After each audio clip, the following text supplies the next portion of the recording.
Baik, Assalamualaikum warahmatullahi wabarakatuh. Perkenalkan, nama saya Alamin Syed Dayatullah Syekh Bakri. Saya adalah mahasiswa Hukum Ekonomi Syariah dari kelas A.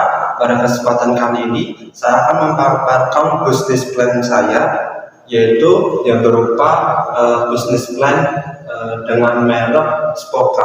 Spoka sendiri, untuk lebih lanjutnya akan saya jelaskan, yaitu ini adalah official logo kami, yaitu Spoka. Spoka sendiri adalah kepanjangan dari simbol merdeka.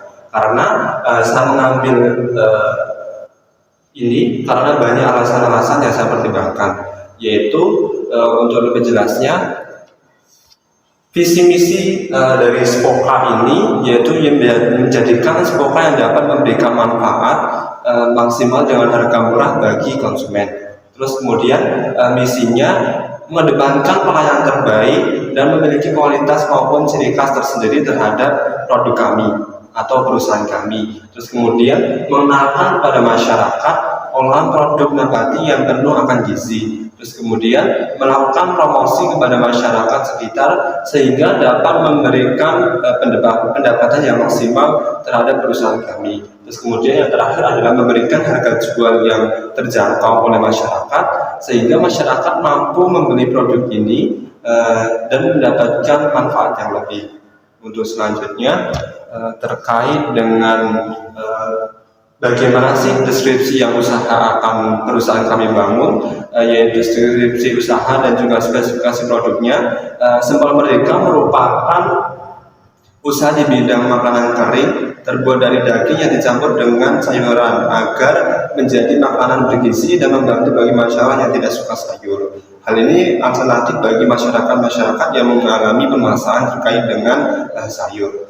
Kemudian untuk kelebihan produk sendiri, simbol Merdeka memiliki kandungan gizi dan juga manfaat yang sangat berkhasiat bagi tubuh kita. Selain itu, simbol Merdeka tidak menggunakan pengawet sehingga akan dikonsumsi jangka panjang. Untuk kekurangan produk sendiri, kekurangan ini apabila produk ini terbuka, maka produk ini akan mengalami kualitas menurun sehingga tidak akan seperti produk yang sudah fresh. Selanjutnya, untuk struktur perusahaan kami yaitu terdiri dari yang pertama adalah owner, kemudian owner terbagi ke dalam 4 manajemen. Manajemen tersebut yang pertama manajemen operasional, kemudian manajemen keuangan, kemudian manajemen pemasaran, dan juga manajemen personalia. Untuk manajemen ini akan dibantu oleh para karyawan sehingga akan membuat perusahaan kami menjadi lebih kuat. Kemudian apa saja sih job desk yang akan kami berikan kepada masing-masing ini. Untuk owner sendiri akan memimpin perusahaan agar menjadi lebih baik dan juga membuat kebijakan perusahaan. Kemudian menetapkan karyawan mana yang cocok untuk dijadikan menjadi tim yang solid. Kemudian akan menyetujui terkait dengan anggaran-anggaran yang ada.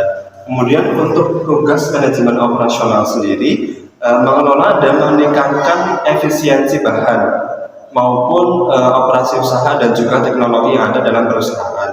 Kemudian menentukan standar kualitas untuk produk kita sendiri. Terus kemudian mengawasi jalannya proses produksi yang ada. Kemudian tugas selanjutnya adalah manajemen keuangan. Manajemen keuangan sendiri tugasnya adalah merencanakan dan juga mengelola terkait dengan keuangan dari perusahaan sendiri.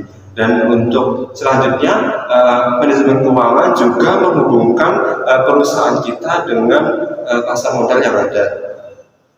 Selanjutnya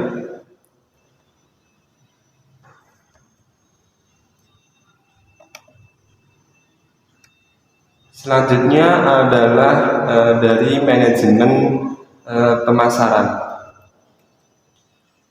Tugas dari manajemen pemasaran yaitu merencanakan strategi pemasaran dengan memperhatikan tren pasar yang sedang ada. Karena dengan kita memperhatikan pasar, maka kita akan bisa memberikan apa sih yang kurang dari pasar tersebut. Kemudian melakukan identifikasi dan meramalkan peluang pasar, kemudian merencanakan perkembangan jaringan pasar, dan juga yang terakhir melakukan pencegatan dalam orderan sepi. Kemudian untuk tugas dari manajemen personalian, bantu pimpinan dalam hal mengatur internal perusahaan mulai dari promosi, mutase karyawan, konflik ataupun kinerja karyawan sendiri, merencanakan training dan juga mengevaluasinya, dan membentuk rekrutmen perusahaan.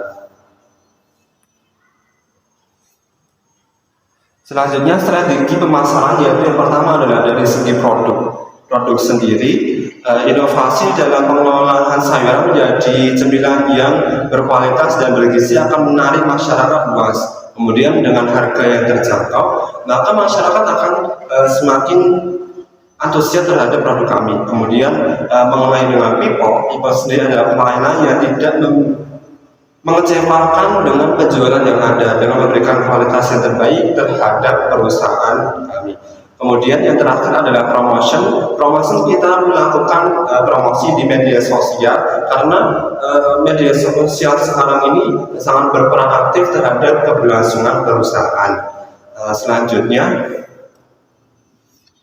analisis pasar, yaitu profil konsumen produk sebuah mereka dapat dikonsumsi oleh semua kalangan. Terus kemudian potensi segmentasi pasar dan juga pesaing. Peluang pasar ini sangat terbuka besar karena masih banyak orang-orang yang memiliki keterbatasan untuk hal tersebut. Dan juga untuk pesaing, setelah kami mengidentifikasi masih sedikit perusahaan yang mengembangkan terkait dengan makanan yang berbasis sayuran. Selanjutnya, analisis SWOT kami, yaitu yang pertama adalah strength, bahan baku mudah didapatkan, kemudian cara membuat mudah, dan juga harga ekologis. Kemudian weakness dari produk yang akan kami berikan yaitu kurang tahan lama, menyerap banyak minyak, dan juga masih terbatas sebagai home industri. Kemudian opportunity masih jarang ditemui di pasaran, masyarakat konsumtif mempermudah pemasaran, dan juga yang terakhir adalah analisis threats, kurangnya popularitas sehingga masih kalah dengan lainnya, pesaing yang memiliki varian banyak. Dengan hal tersebut kita analisis dan akan kami menjanjikan lebih baik perusahaan kami dengan analisis tersebut dengan adanya kebijakan-kebijakan yang terbaik. Kemudian untuk analisis finansial, yaitu biaya tetap, kita ada bahan-bahannya mulai dari baskom, centong, pisau, dan lain-lainnya dengan total sebesar Rp798.000. Kemudian untuk analisis finansial biaya variabel, mulai dari kebutuhan pokok untuk bahannya sendiri, kita perencanakan sebanyak ini, mulai dari wortel, garam, bawang putih, kaldu jamur, telur ayam, daging ayam, tepung terigu maupun daun bawang. Karena kita merupakan healthy food yang harus mengedepankan kebersihan. Jadi untuk analisis finansial bagian biaya variabel kita menghabiskan sekitar Rp125.500. Kemudian untuk pembiayaan Simpal Merdeka ini setelah kita analisis biaya total dan juga modal awal yaitu sebesar, untuk biaya totalnya sebesar 923, yaitu biaya variabel ditambah dengan biaya tetap menghasilkan 923. Sementara untuk biaya dan juga harga per unit, biaya tetap yang dilakukan untuk satu kali produksi yaitu sebesar Rp115.000, kemudian total biaya sebesar 251, biaya per unit 9.650, dan juga untuk biaya jual sebesar Rp15.000. Kemudian analisis titik impas yang menambah PEP harga total satu kali produksi dibagi dengan jumlah produksi sebesar harga jual per unitnya kan 15.000, jadi BEP harga sebesar 9.640. Kemudian BEP produksi 241 tadi dibagi dengan harga yang kita patok sebesar akan menghasilkan 16 bungkus, sehingga untuk mencapai titik impas maka dalam satu kali produksi Simpal Merdeka yang harus terjual adalah 16 bungkus dengan harga per bungkus 19.000.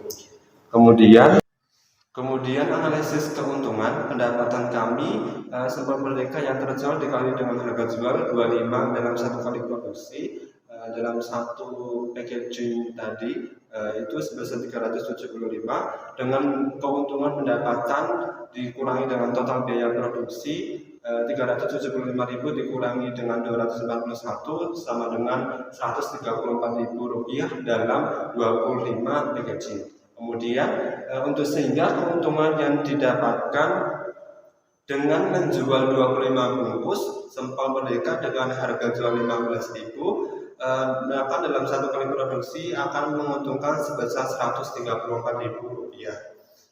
Selanjutnya kesimpulan dari adanya ini yaitu Sempal Merdeka merupakan usaha di bidang makanan kesehatan yang mana hal ini sangat akan menguntungkan banyak pihak karena di zaman yang modern ini perusahaan-perusahaan akan acuh adanya kesehatan atau healthy food dan banyak masyarakat yang memiliki kesadaran yang tinggi terhadap healthy food. Untuk ini merupakan perusahaan kami yang beralamat di Jalan Merdeka Belajar nomor 101 Kota Bekasi, Provinsi Jawa Barat.